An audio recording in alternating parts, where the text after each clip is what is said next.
بسم اللہ الرحمن الرحیم۔ السلام علیکم عزیز طلبہ کرام، سبق نمبر 198 اور کتاب الدیات کا گویا کہ دوسرا سبق ہے، اور دیت کے کچھ متفرق احکام وہ ہم پڑھنے جا رہے ہیں۔ ایسا اول ہے، اور آج ہم شروع کریں گے سر کے زخم۔ اگر کوئی کسی کے سر پر مارتا ہے اور اس سے اس کا سر زخمی ہو جاتا ہے تو اس زخم کی کل 10 قسمیں بنائیں گے ہم۔ اس میں پھر ہم ڈیفینیشن کر کے حکم بتا دیں گے کہ اس زخم کا یہ حکم ہے، اگر خطا ان لگ گیا تو پھر یہ حکم ہے، عمدن لگ گیا تو ظاہر ہے اس کے بدلے میں اگر قصاص ممکن ہے تو قصاص لیں گے، ورنہ اس فلاں زخم کے اندر اتنی دیت ہے، فلاں میں اتنی دیت ہے، فلاں میں یہ ہے۔ تو یہاں سے ہم شروع کریں گے اور اس کے بعد پھر ہم آگے جائیں گے انشاءاللہ، اور کچھ متفرق احکامات بھی ہم ذکر کر دیں گے انشاءاللہ۔ تو سبق یہاں سے کہ وَالشِّجَاجُ عَشَرَةٌ، کہ سر کے جو زخم ہیں ان کی قسمیں ہیں 10۔ سب سے پہلا ہے الحارثہ۔ حارثہ خراش سے ہے نا، تو یہ وہ زخم ہوتا ہے کہ جو معمولی سی خراش آتی ہے اور باقی جو ہے وہ چمڑا کٹتا نہیں ہے، کچھ بھی نہیں ہے، معمولی سی خراش جس کو ہم کہہ سکتے ہیں، تو اس کو کہتے ہیں حارثہ۔ تو یہ ہے سب سے پہلی قسم۔ ہر ایک کا حکم انشاءاللہ ابھی قریب میں آ رہا ہے، جیسے کہ حرس القصار الثوب کہا جاتا ہے نا، کہ دھوبی نے کپڑے کو اس طریقے سے مارا کہ جس سے وہ کپڑا تھوڑا سا وہ پھٹ گیا، تو پھٹن سی آ جائے جسم پر، معمولی سی خراش آ جائے، ایک تو یہ ہے۔ دوسری قسم، اچھا یہ ترتیب آ رہا ہے کہ اگلا زخم پچھلے زخم سے ذرا تھوڑا گہرا ہوگا اور سخت ہوگا، دیکھ لیں۔ والدامعہ، اور دوسری قسم ہے دامعہ۔ دموع سے ہے، یہ آنسو کو کہتے ہیں، کہ اتنا زخم لگا کہ اس سے آنسو کے قطرے کی بقدر خون تو نہیں ہے لیکن پانی سا زخم سے نظر آ رہا ہے، اور بہا بھی نہیں ہے، اپنی جگہ پر ہے، اور پانی کی طرح کی کوئی چیز وہاں سے نکلی معمولی سی۔ اور دوسرا دامیہ اس کو اس وجہ سے بھی کہتے ہیں کہ چونکہ وہ تھوڑا درد کرتا ہے تو انسان کے آنکھ سے آنسو نکل جاتے ہیں، تو اس لیے اس کو دموع آنسو کو کہتے ہیں، تو اس کو کہا کہ یہ دامیہ ہے۔ اور والدامیہ، اور تیسرا ہے دامیہ، دم سے ہے اور دم خون کو کہتے ہیں، کہ اتنا زخم لگا کہ اس کی وجہ سے خون نکل آیا، ٹھیک ہے، اور وہ خون جو ہے وہ صحیح بات اس میں یہ ہے کہ خون نکل گیا اور تھوڑا سا خون بہہ گیا ہے، اس کو کہتے ہیں دامیہ۔ اور چوتھے نمبر پر دیکھیں اس سے ذرا زیادہ سخت، والبازعہ۔ بازعہ کا مطلب ہوتا ہے کہ تھوڑا سا گوشت بھی کٹ گیا ہے، تھوڑا سا گوشت چمڑا بھی کٹ گیا ہے اور نیچے گوشت تک پہنچ گیا، اس کو کہتے ہیں بازعہ۔ بازا سے معنی ہوتا ہے کٹنا۔ والمتلاحمہ، متلاحمہ لحم گوشت سے ہے، اس کا مطلب یہ کہ چمڑا بھی کٹنے کے بعد نیچے گوشت بھی کٹ کے زخم گہرا ہو گیا ہے، متلاحمہ اس زخم کو کہا جاتا ہے، اور لحم سے ہے تو لہذا گوشت کٹ گیا۔ اور بعض اس کی وجہ اس میں یہ بتاتے ہیں کہ لحم کا مطلب ہوتا ہے کہ پھر فوراً وہ آپس میں جڑ جاتا ہے اور گوشت آپس میں مل جاتا ہے، اور اس جگہ پہ نیا گوشت آتا ہے، تو اس لیے کہتے ہیں کہ متلاحمہ زخم ہے۔ تو بہرحال پہلے والا ذرا زیادہ راجح ہے کہ گوشت کا کٹ جانا، ٹھیک ہے۔ اور اس کے بعد ہے جی چھٹے نمبر پر سمحاق۔ سمحاق کا مطلب کیا ہے؟ سمحاق کا مطلب یہ ہے کہ ایک خاص قسم کی باریک جلد ہوتی ہے، باریک تہ ہوتی ہے انسان کی ہڈی کے اوپر، اور اس سفید جھلی اور سفید تہ کے بعد اوپر گوشت ہوتا ہے اور نیچے ہڈی ہوتی ہے، تو وہاں تک پہنچ گیا ہے، یعنی یہ سمحاق ہے کہ وہ جا کر نیچے ہڈی کے اوپر جو سفید تہ ہے اس تک پہنچ گیا ہے، اتنا گہرا زخم ہے، اس کو سمحاق کہتے ہیں۔ والموزحہ، اور موزحہ کا معنی ہے واضح کرنے والا، یعنی ایسا زخم ہے کہ اس جو خفیف سفید جھلی ہے اس کو بھی کاٹ کر نیچے چلا گیا ہے، اور وہ وہاں پر جا کر ہڈی کو ظاہر کر دیا اس نے، ٹھیک ہے، ہڈی بالکل ظاہر ہو گئی۔ والحاشمہ، ہاشمہ کا معنی ہوتا ہے چورا چورا کرنا، تو گویا کہ ہڈی کو بھی اس نے توڑ دیا ہے، ایسا گہرا زخم ہے۔ اور والمنقلہ، وہ یہ ہو گیا جی 9ویں نمبر پر، کہ ایسا زخم ہے کہ ہڈی اپنی جگہ سے ہلا دیا اس نے، ہڈی سر کے اوپر لگا، یہ سر کے زخموں کی بات ہو رہی ہے نا، یہ چہرے کے لگنے کے بعد اس ہڈی کو بھی یعنی اپنی جگہ سے ادھر ادھر کر دیے۔ والعامہ، اور عامہ کہتے ہیں ام راس، یعنی جو دماغ کی جگہ ہے سر میں،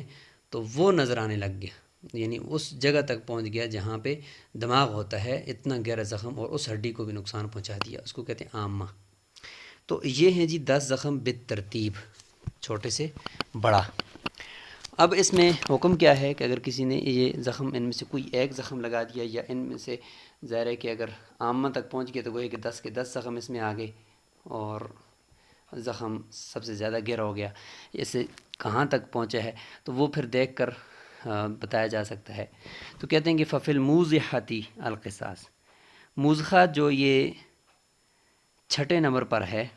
بلکہ یہ 7ویں نمبر پر ہے موضحہ، تو کہتے ہیں کہ اس کے اندر صرف جو ہے وہ کہتے ہیں کہ قصاص ہے، چونکہ اس میں قصاص ممکن ہے کہ ایسا زخم لگائیں کہ جو نیچے ہڈی تک جا کر وہ تلوار یا وہ بدلے میں لگایا جائے کہ وہ جا کر ہڈی ظاہر ہو جائے، تو اس میں برابری ممکن ہے، ٹھیک ہے، اگر جان بوجھ کر ہے، امکانات آمدن۔ ولا قصاص فی بقیت الشجاج، اور باقی شجاج میں قصاص نہیں ہے، کیونکہ ممکن نہیں ہے برابری نا، کہ جس طرح اس نے لگایا تو اسی طرح کا لگے گا، یا اس سے زیادہ لگے گا، یا کم لگے گا۔ وفیما دون الموضحہ، موضحہ سے کم جو یہ ہیں، حارثہ، دامعہ، دامیہ، بازیہ، متلاحم اور سمحاق، یہ جو 6 ہیں، کہتے ہیں کہ یہ موضحہ سے کم ہے۔ ففیہ حکومت عادل، اس میں حکومت عادل جو فیصلہ کرے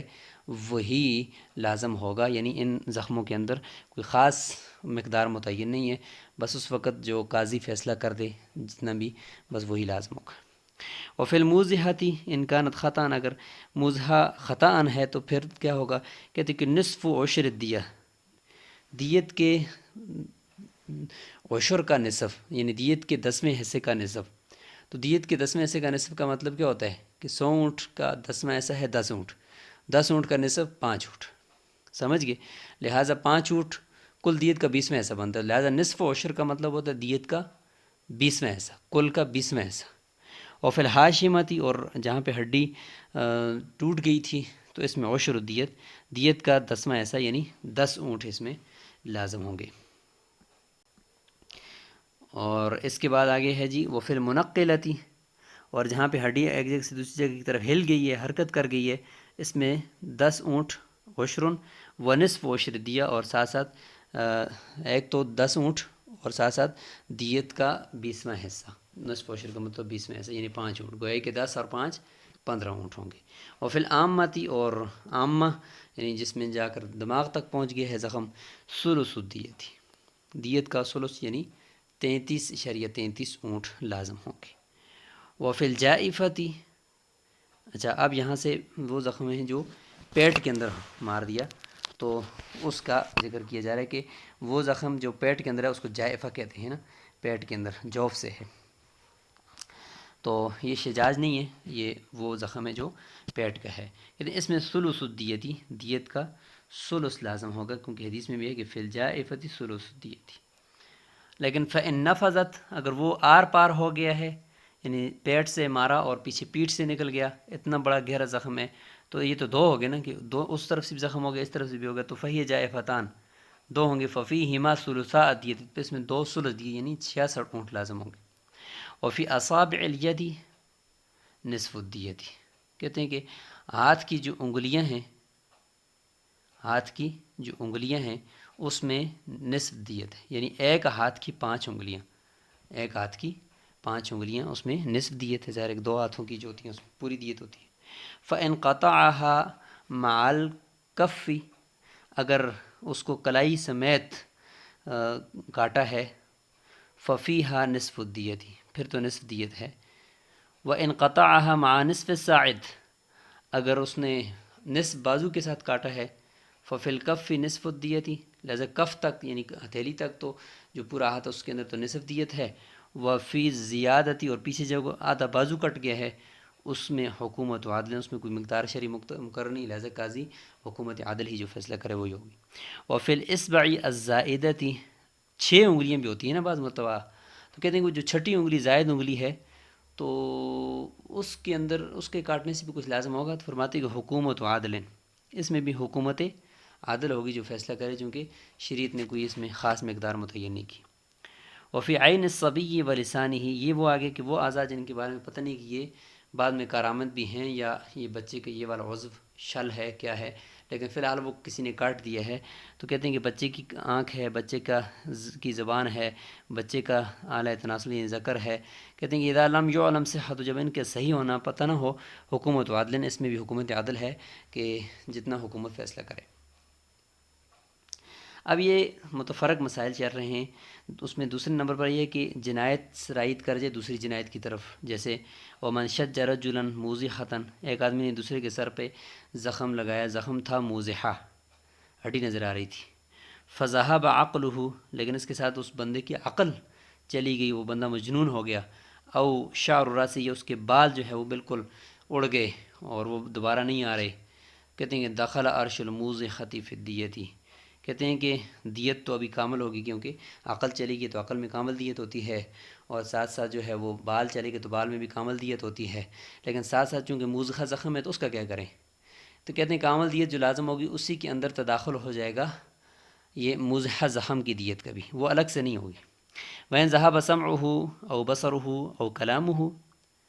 اگر سر پر مارا اور اس سے قوت سماعت چلی گئی یا بصارت چلی گئی یا بول چال ابھی نہیں کر سکتا، یہ بند ہو گیا، تو کہتے ہیں کہ اس میں دیت الگ لازم ہوگی مکمل، اور ساتھ ساتھ موضحہ جو زخم لگایا ہے نا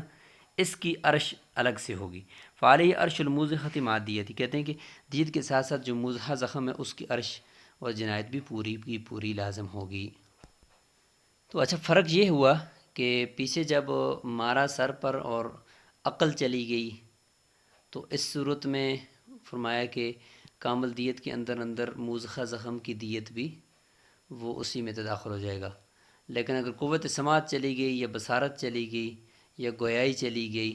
اس صورت میں موضحہ زخم کی جو دیت ہے وہ الگ ہوگی، اور کامل دیت جو ان قوت سماعت وغیرہ کی وجہ سے ہے وہ الگ ہوگی۔ فرق یہ ہے دونوں میں کہ جب موضحہ زخم لگایا اور عقل چلی گئی، تو عقل جب چلی جاتی ہے انسان کی تو گویا کہ انسان کا پورا جسم وہ اس سے بے قابو ہو جاتا ہے، اور گویا کہ وہ بیکار ہو جاتا ہے، اس کو پتہ نہیں چلتا کہ میں کیا کر رہا ہوں، تو اس لیے گویا کہ اس میں سر کا جو موضحہ زخم ہے وہ والی جگہ بھی گویا کہ اب بیکار ہو چکی ہے، انسان خود ہی مفلوج ہو چکا ہے اور معذور ہو چکا ہے ذہنی، تو اس لیے دوبارہ اس جزو کی اگر ہم دیت الگ سے لیں گے موضحہ کی تو گویا کہ ایک ہی عضو کی 2 مرتبہ دیت لی جا رہی ہے، کیونکہ پورا جسم متاثر ہوا ہے نا، تو پورے جسم کی ہم نے کامل دیت لازم کر دی نا، جبکہ اس طرف قوت سماعت صرف گئی ہے باقی بندہ ٹھیک ہے، یا قوت بصارت گئی ہے یا قوت گویائی گئی ہے باقی ٹھیک ہے، جب باقی ٹھیک ہے گویا کہ وہ باقی اپنے سارے کام کر سکتا ہے، پورا جسم متاثر نہیں ہے، صرف ایک عضو کی منفعت زائل ہوئی ہے، تو لہٰذا اس جگہ پر ہم یہ کہہ سکتے ہیں کہ بھئی موضحہ زخم کی الگ دے دو، اور ان جو اس کی وجہ سے یہ جو منفعت زائل ہوئی ہے اس کی الگ دے دو۔ ومن قطع اصبع رجل، اگر کسی آدمی نے ایک آدمی کی انگلی کاٹی، فشلت اخرى الی جنبها، پڑوس میں اس کی جو دوسری انگلی تھی وہ شل ہو گئی، ففیہما العرش، دونوں کے اندر جو ہے عرش لازم ہو جائے گی، ولا قصاص فی عند ابی حنیفہ، امام صاحب کے نزدیک اس میں قصاص نہیں ہے، وجہ یہ کہ ابھی برابری نہیں ہے، کیونکہ ہو سکتا ہے کہ ہم جو کاٹنے والا ہے اس کی انگلی کو کاٹیں تو اس کے ساتھ والی انگلی شل نہ ہو، یہ تو بائی چانس ہو گیا نا۔ ومن قلع سن رجل، اگر کسی نے ایک دوسرے آدمی کا دانت اکھیڑ دیا، فنبت مکانہا اخرى، کہتے ہیں کہ وہ منفعت کا اثر زائل ہو گیا، تو اب کیا حکم ہوگا، تو وہ ذکر کیا جا رہا ہے کہ اس کی جگہ پہ دوسرا دانت آ گیا ہے تو سقط العرش، تو عرش ساقط ہو جائے، کیونکہ اصل وجہ تو یہ تھی، ٹھیک ہے اس کو درد پہنچا کچھ بھی ہوا، لیکن اصل وجہ تھی کہ بدنما نظر آئے گا، لیکن اب وہ بدنمائی ختم ہوگی، اسی جگہ دوسرا دانت خود بخود آ گیا، لہذا عرش ساقط۔ ومن شج رجلا، کسی نے دوسرے کے سر پہ مارا اور زخمی کر دیا، فالتحمت الجراحۃ، زخم بھر گیا اور اس میں خون دوبارہ گوشت آ گیا اور زخم بالکل ٹھیک ہو گیا، ولم یبقى لها اثر، اور کوئی اثر بھی اس کا باقی نہیں رہا، ونبت الشعر، اور بال بھی اگ گئے، سقط العرش عند ابی حنیفہ، امام صاحب فرماتے ہیں کہ یہاں پر جو عرش ہے جنایت ہے وہ ساقط ہو جائے گی۔ وجہ یہ ہے کہ جو عیب تھا وہ ختم ہو گیا۔ امام ابو یوسف اللہ فرماتے ہیں کہ اس صورت میں بھی علیہ عرش العلم، زخم جو اس کو لگایا ہے، درد ہوا ہے اس بندے کو، اس کی جنایت تو ہوئی ہے نا، تو وہ اس سے لینی چاہیے۔ امام محمد رحمۃ اللہ فرماتے ہیں علیہ اجرت الطبیب، اس سے طبیب کی اجرت لینی چاہیے، جو ڈاکٹری خرچ آیا کم از کم وہ تو لینا چاہیے اس سے۔ ومن جرح رجلا جراحۃ لم یقتص منہ حتی یبرأ، کہتے ہیں کہ اگر کسی آدمی نے دوسرے کو زخمی کیا ہے، کہیں بھی زخم کیا ہے، تو فوراً بدلے میں اس کو زخم نہیں قصاص نہیں لیا جائے گا۔ وجہ کہ یہاں تک کہ وہ جو زخمی کیا وہ بندہ وہ ٹھیک ہو جائے۔ وجہ یہ ہے کہ ہو سکتا ہے کہ اسی زخم کی وجہ سے وہ بندہ مر جائے، تو پھر بدلے میں اس کو قتل کیا جائے گا نا، قصاص میں تو قتل کیا جائے گا پھر، یا اس سے مکمل دیت لی جائے گی۔ تو یہ انتظار کرنے کے لیے کہ دیکھیں کہ وہ بندہ ٹھیک ہوتا ہے یا نہیں ہوتا، اگر ہوتا ہے تو اس سے پھر قصاص لیں گے، اگر نہیں ہوتا تو پھر قصاص، یعنی اگر وہ ٹھیک نہیں ہوتا تو پھر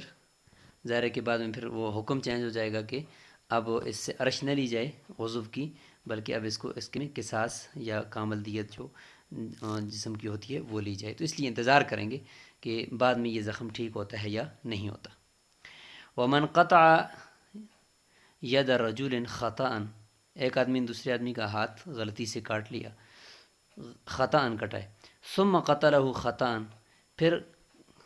ٹھیک ہونے سے پہلے، قبل البرئی، اس آدمی کا ابھی تک ہاتھ ٹھیک نہیں ہوا، اس سے پہلے اس کو قتل بھی کر دیا، ٹھیک ہے، تو ہم یہ سمجھیں گے کہ گویا کہ یہ ایک ہی کام ہوا، کیونکہ ابھی تک ہاتھ کٹ کر ٹھیک نہیں ہوا تھا کہ اس دوران اس کو قتل بھی کر دیا، گویا کہ ایک ہی فعل ہو رہا ہے یہ، کہ اس کو مارتے مارتے ہاتھ کٹ گیا اور اس دوران فوراً اس کو قتل بھی کر دیا، تو فعلیہ الدیۃ، دیت کامل لازم ہو جائے گی، وسقط عرش الید، ہاتھ کی الگ سے کوئی عرش اس کے اوپر لازم نہیں ہوگی۔ وجہ آپ کے سامنے آ گئی کہ اس صورت میں گویا کہ جنس ایک ہے، کہ دونوں خطأ ہیں اور دونوں قریب ہیں، اس لیے جنایت بھی ایک ہے، دونوں خطا ہیں، اس لیے کہتے ہیں کہ دیت ہاتھ کی ساقط ہو جائے گی اور باقی لازم ہوگی۔ بَإِنْ بَرِيَ، درمیان میں وہ ٹھیک ہو گیا تھا، ہاتھ کاٹا اور اب وہ ہاتھ کی وہ جگہ زخم ٹھیک ہو گیا، ثم قتل، پھر قتل کیا ہے، ہم یہ سمجھیں گے کہ دونوں جنایتیں الگ الگ ہیں، کیونکہ درمیان میں ایک جنایت ٹھیک ہو گیا، وہ ختم ہوگی۔ فعلیہ دیتان، اس صورت میں کہتے ہیں کہ اس کے اوپر دیتیں دو لازم ہوں گی، دیت و نفس و دیت الید، ہاتھ کی الگ اور نفس کی الگ۔ یہاں تک یہ بات مکمل ہو گئی ہے۔ اب یہاں پہ آگے یہ بتائیں گے کہ چار وہ صورتیں ہیں جس میں دیت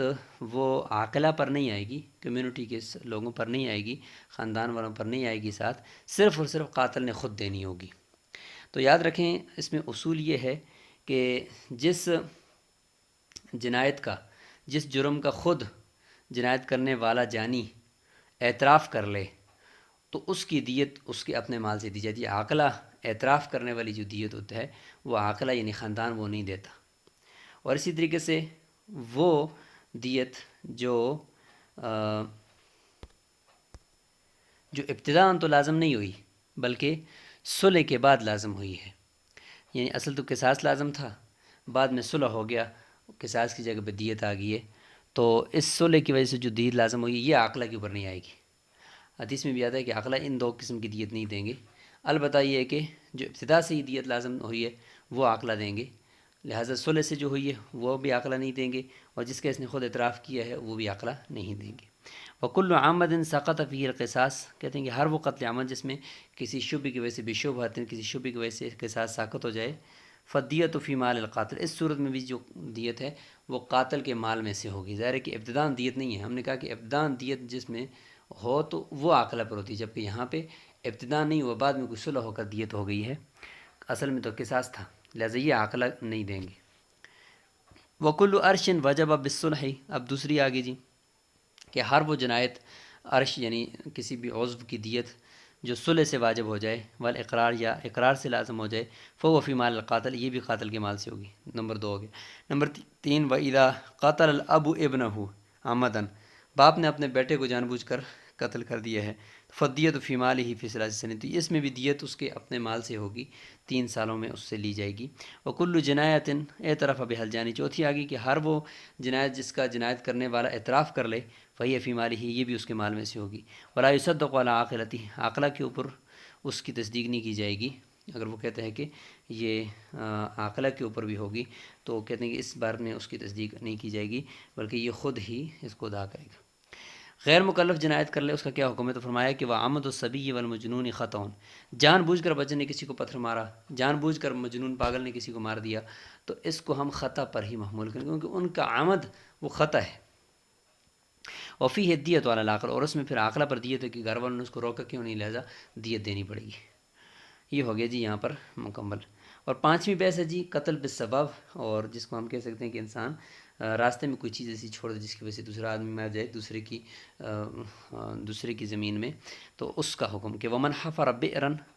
فی طریق المسلمین، مسلمانوں کے راستے میں کنواں کھود لیا، او وضع حجرا، یا پتھر رکھ دیا، فتلف بذلک انسان، اس سے کوئی انسان ٹکر کر مر گیا،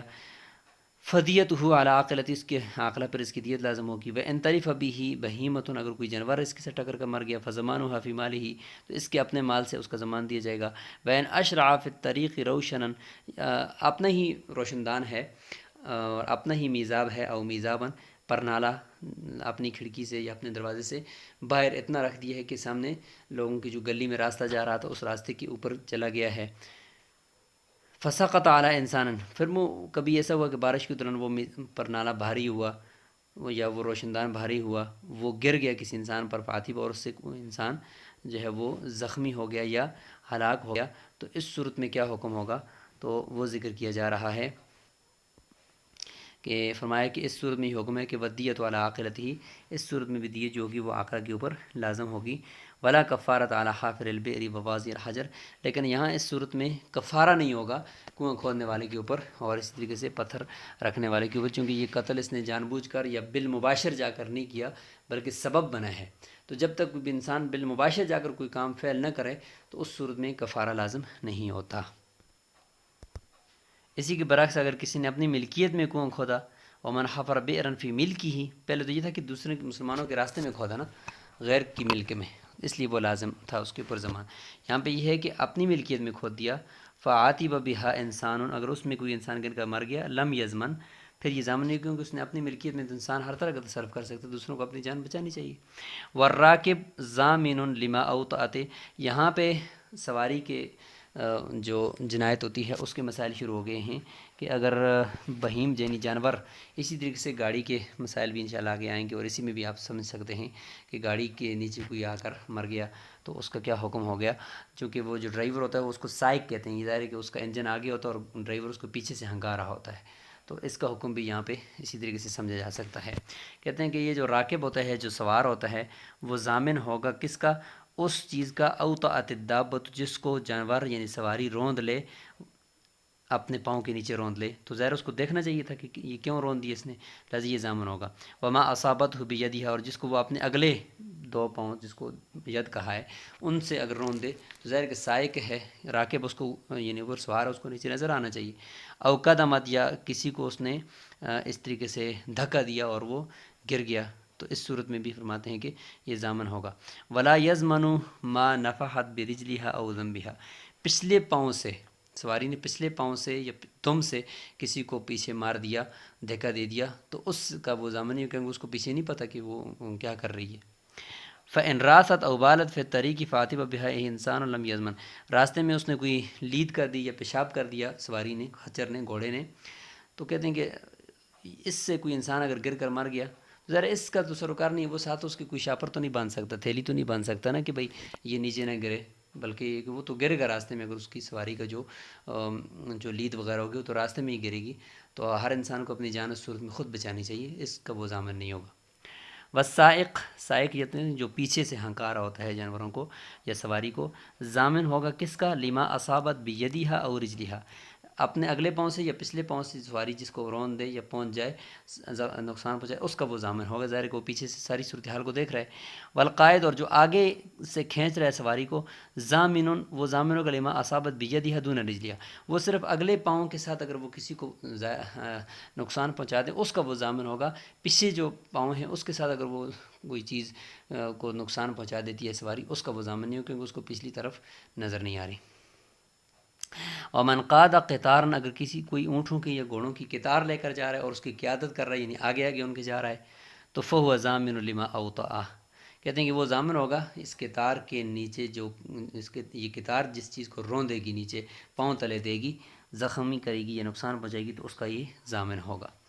فإن كان معه سائق، اگر اس کے ساتھ سائق بھی تھا، یعنی پیچھے آخر میں بھی ایک بندہ چل رہا تھا اور ایک بندہ آگے چل رہا تھا، فالضمان علیہم، پھر دونوں کے اوپر ضمان ہوگا۔ وجہ واضح ہے کہ ظاہر ہے کہ وہ پیچھے سے دیکھ رہا تھا اور آگے جانے والے کو بھی قطار کے اندر اس کو پتہ ہونا چاہیے کہ میں اس وقت جو قطار لے جا رہا ہوں تو یہ چیز سامنے آئی ہے، اس سے بچنا چاہیے۔ وَإِذَا جَنَى الْعَبْدُ، یہاں سے غلام کی جنایتوں کا ذکر شروع ہو رہا ہے۔ انشاءاللہ اس کو ہم اگلے سبق کے اندر پڑھتے ہیں۔ یہاں تک جو آپ نے پڑھا ہے اس کا خلاصہ کمنٹ باکس میں ضرور لکھیے گا۔ السلام علیکم ورحمۃ اللہ وبرکاتہ۔